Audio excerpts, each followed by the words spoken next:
Et vous écoutez Culture Média sur Europe 1, 9h30, 11h avec Thomas Hill et avec votre invité ce matin, Thomas. Oui, je crois qu'il n'y a jamais eu autant de monde en régie parce que je reçois ce matin Marine Delplace, la gagnante de la 12e saison de la Star Academy. La grande gagnante de la Star Academy est Marine.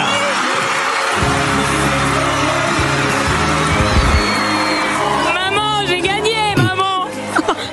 Pardon, ne s'en lasse pas. C'est ouf en vrai, juste cet extrait de vidéo. Et c'est vrai que votre réaction, c'est dingue. Franchement, quand je suis pas bien, juste je réécoute ça, c'est bon, ça va. Parce que ça fait partie des rares annonces qu'on entend dans sa vie, je pense, la gagnante de la Star Academy. Mais alors moi, j'avoue qu'en tant que papa, j'ai eu un petit pincement au cœur pour votre père qu'on voyait en larmes pendant tout le prime, qui était très très ému aussi. Ouais. Bah, en fait, et c'est maman qui est venue en premier quand même. Bah, en fait, à la base, j'aurais bien voulu dire papa, mais c'est vrai que pendant toute l'aventure, c'est lui que j'ai appelé, c'est lui qui m'a le plus soutenu. Donc là, j'ai voulu aussi rendre hommage à ma mère, dont j'avais peut-être moins parlé pendant l'aventure, mais dans tous les cas, c'est pour les deux, hein, mes parents, mon frère, tous mes proches. Bon, et là, comment ça va ? Est-ce que vous avez encore un petit peu d'énergie ?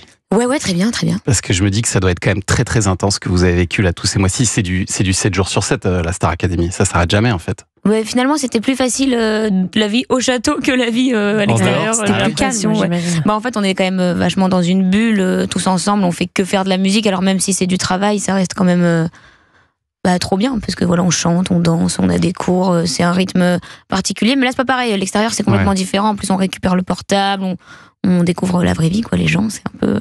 Parce que alors avant ça, quand même, dans le château, moi je me dis que vous avez dû avoir un rythme dingue pour assurer un prime toutes les semaines. Moi j'ai eu la chance d'aller voir votre demi-finale par exemple, et j'ai regretté de pas avoir pris un lit de camp parce que c'est quand même extrêmement long.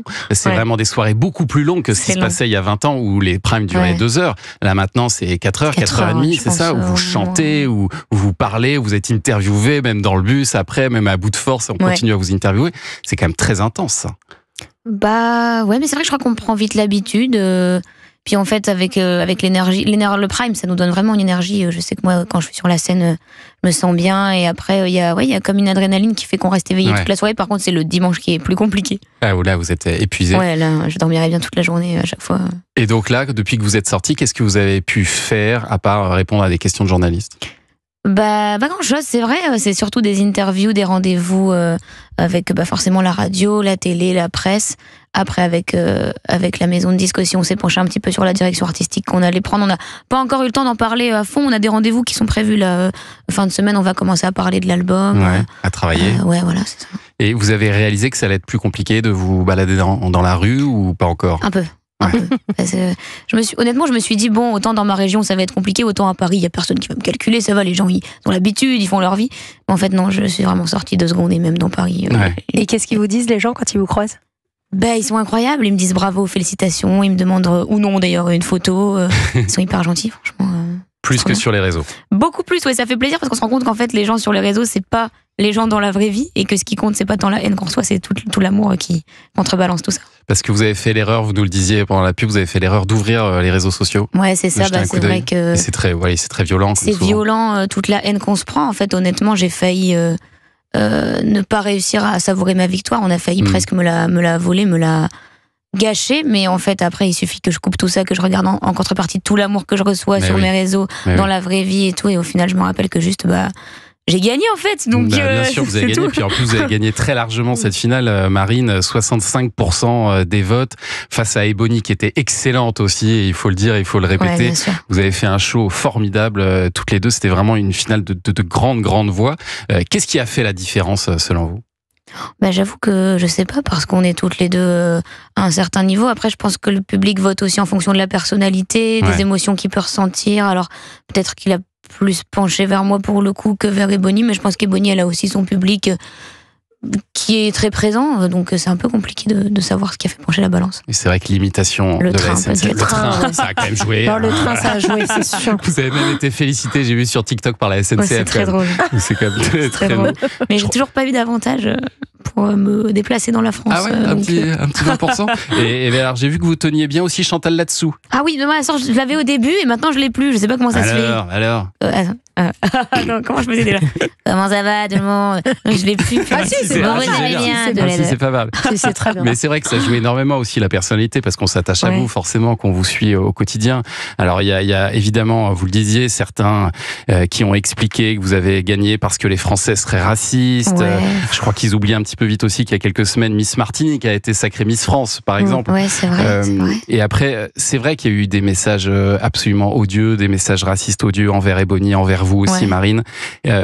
Comment est-ce que vous allez faire pour vous préserver de tout ça? Est-ce que vous êtes coaché? Est-ce que vous êtes entouré à la sortie de la Starac? Oh, on est entouré bien sûr par nos proches déjà, et puis à nous aussi de réussir à s'entourer de l'aide dont on a besoin. Ouais. Après, je pense qu'il faut juste prendre du recul, se détacher des réseaux. Il y a des réseaux qui sont plus ou moins néfastes par rapport à d'autres.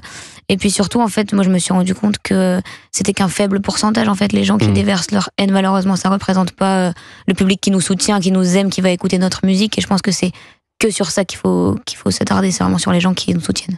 Et puis sur la musique, sur votre avenir, on va en parler parce que alors avant de vous lancer dans la chanson, Marine, il y a quelques semaines, votre plan de carrière était un petit peu moins mélodieux. Voilà. Waouh, le son est horrible. Le son est horrible. On va l'arrêter vite.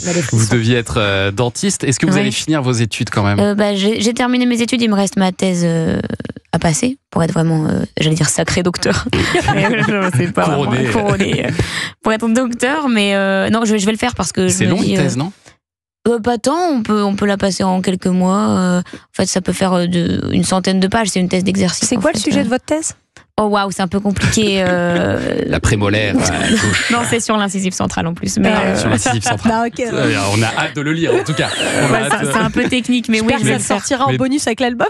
Mais donc vous allez aller au bout, vraiment. vous Bah allez ouais, au j'ai bout. pas envie d'avoir fait toutes ces années Bah oui, pour je rien, comprends. entre guillemets. Et puis si jamais la musique ça s'arrête un jour, ça me fait toujours un plan B, quoi, du coup. Mais d'abord, vous allez trouver un petit peu de temps pour écrire Ouais. votre album. Ouais, ouais. On a déjà un premier extrait qui s'appelle Ma Faute, votre single qui est disponible et on va l'écouter dans un instant.